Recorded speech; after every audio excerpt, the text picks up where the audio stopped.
All right, Kyle, I'm ready.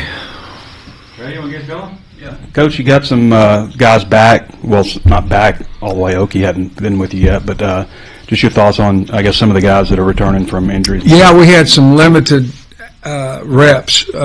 Kenai Walker was one of them that he didn't do the entire practice. That was planned going in, but what he did, it was good to see him out there.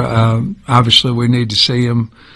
See what he can do skill set wise and all that before the portal opens, and so we were real happy about him. David Oakey did the same thing. He was limited, but he went through Indy and went through some half of what his normal rack would have been during practice. He did half of those, so that was good. I'm trying to think of somebody else that came back or that was out. Wyatt Simmons has been limited as well. He's still got a little bit of a hamstring pull there. If I'm thinking right, I think those are the guys. Offensively, I'm not positive that we had anybody. We've got Rodney's in a green, but he's been practicing. Can't think of the other one. But those two guys look pretty good in individual and the limited reps they had. Like Omega Blake had a pretty good day Tuesday. Is he a guy that you're just kind of challenging? Obviously, you brought him in to make big plays. I thought, it's like anything. Sometimes we forget that, when we played or when these guys play, that there's always a learning curve, not necessarily an athletic curve. It's a learning. And at times you'll see them play a little slower than let's say, a one-on-one, because he's always looked really good in one-on-one. For the last three practices, he's really showed up, and so he just likes playing football. He caught a really nice pass. I think Madden, was the one that threw it to him. But his head was here, and he went back the other direction in a one-on-one drill. So I think his confidence is growing, and certainly our confidence is growing in him as well. Over the last three practices, I think he's really had good practices. Speaking of the receivers, it seems like CeCe is also kind of coming along into his own. Just kind of what do you see from him and kind of where his role fits into all the pieces? Right, he's got to be a big part of our offense. I think he's earned that in the way that he's practiced to this point. And he's a mature guy that goes about his business, doesn't say a whole lot. But he's a big physical guy. Not necessarily, he's not overly tall, he's not the 6'5", but he's big, he's physical, and he can catch the ball really well. So I see him being a big part of our offense. Coach, Marion, I know you got a lot of offensive linemen that are working in multiple spots right now, but Marion's a guy that has the experience from just last season. I'm curious, when you go back and watch the film from him last year, what stood out, tackle, guard? I mean, do you feel like there's a better fit between one of those two positions for him? I think he gets a lot of bull, so whether it's bull rush, so whether it's out there at tackle or whether it's in at guard, he's a really good run blocking guy, and he's a good pass protector. But the number one thing that we have to work on him is setting down, whether that be at tackle or not. I would go as far to say as I think he's probably our most valuable offensive lineman because he can play four spots. He can play all four spots well. Going back and looking at him last year, we had a need to move him out to tackle, but I thought he was playing well inside at guard.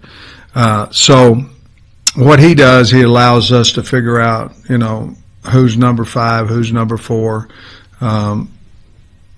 I think Shaq McCroy is really continuing to move forward, and that might allow us, which we've done, to move E inside a little bit more. So we're just trying to find the best 5 guys that we can so we can move the ball, protect the quarterback, and that's still something that we have to continue to work on.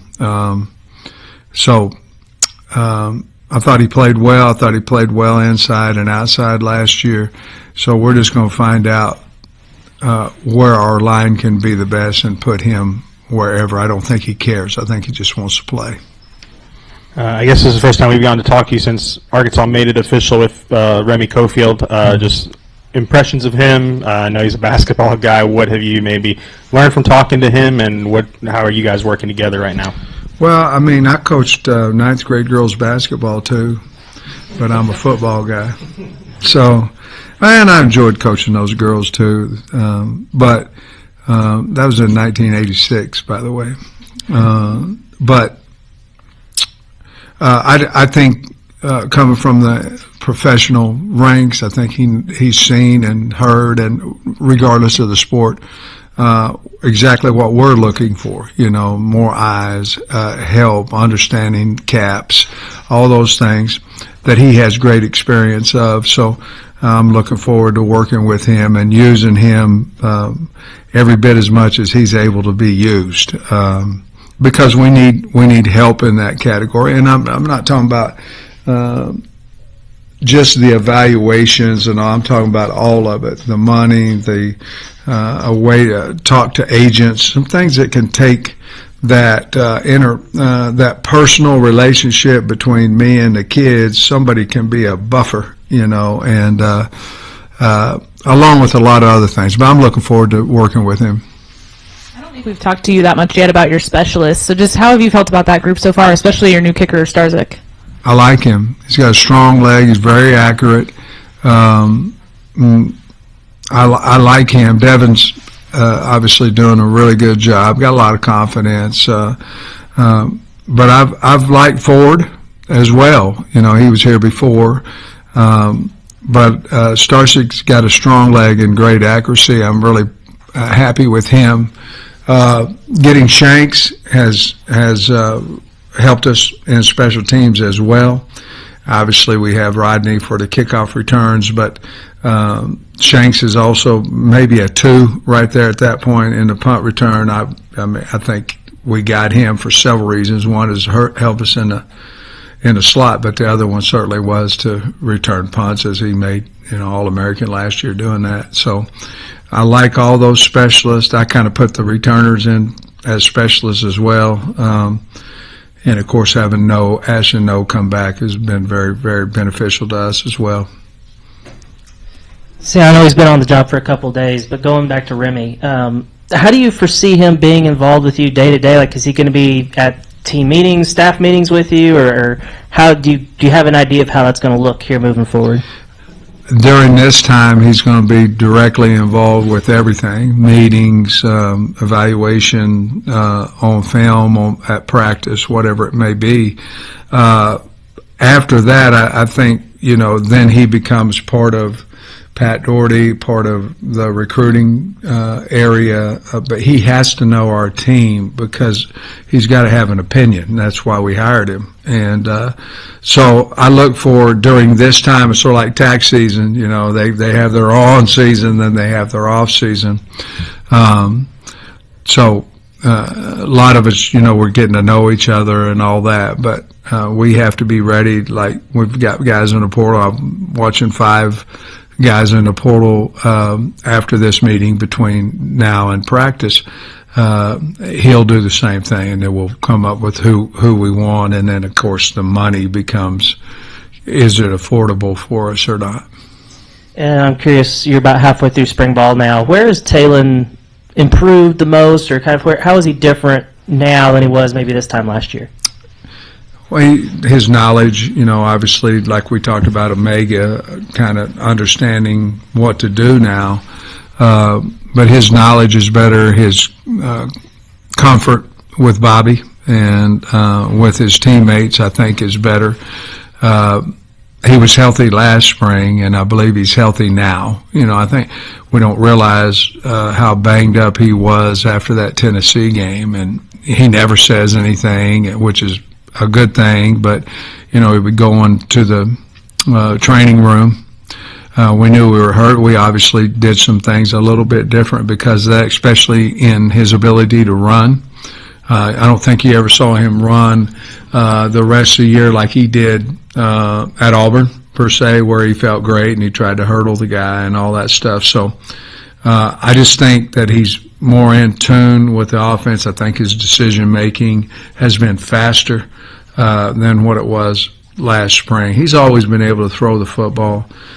We had a big windy day the other day that might have made a little bit of difference for the quarterbacks and receivers and DBs for that matter. But I think he's really confident, and his deal is right now he's trying to get to know who the new receivers are. I think that's probably the biggest thing, including the tight ends.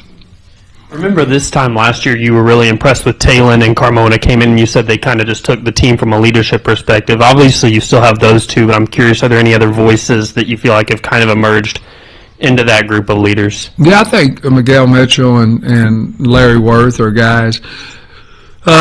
Sorey is a guy that, everybody looks at on defense like everybody looks at the guy on offense being Taylon Green. They should. Dix is a guy that came in, we didn't know a whole lot about, but now he's got that impression on the team. So I think those are the guys, silent leaders would be Mike Washington. He doesn't say a whole lot except when you give him the football, and the guy that has really earned a lot of respect on the team is Danny Solee. I mean, Danny's been playing really, really well, and so those would be the guys right off the top of my head. Spring ball is the time to sort of mix and match, but was just kind of curious, with so many new receivers coming in, what's kind of the criteria for determining which guys are going to get the most snaps, with Talon, and being able to kind of develop that connection with him? Well, the ones that get open and catch it would be number one criteria, know what they're doing. It was a good question. I got that in me sometimes. But, no, it was a good question. You have two of our better receivers, in my opinion, play the same position. So you're looking at how we're going to get Sharp and Shanks on how we're going to get them on the field at the same time. And, of course, we just put in our 5 wides, as y'all saw Tuesday. But you have to have – I don't think you can throw out 5 not – tall guys, as we talked about last time. But you also can't put somebody on the field that's not as good as somebody on the bench. So that's part of what we're trying to figure out. I think there's some guys emerging like a Blake, like a CC, like a CJ Brown. I think some of those guys are starting to make plays out there on the outside, and I'm sure I missed somebody. But I think that's where you're looking at it. How do you get your best 3, 4 at times on the field? If you go 4 out there, you could put Sharp and Shanks on the field at the same time, and not have any problem with it. But once you go down to 3, you're starting to go, okay, who's my 12 personnel wide receivers? Who are they? Who's my 11 personnel wide? Who's my 10? And who's my empty guys? So we're still trying to figure that out right now. But I'm not going to, but I could tell you probably 5 maybe 6 that I'd go, okay, those guys are the guys that we're going to put on the field if we played a true game on Saturday.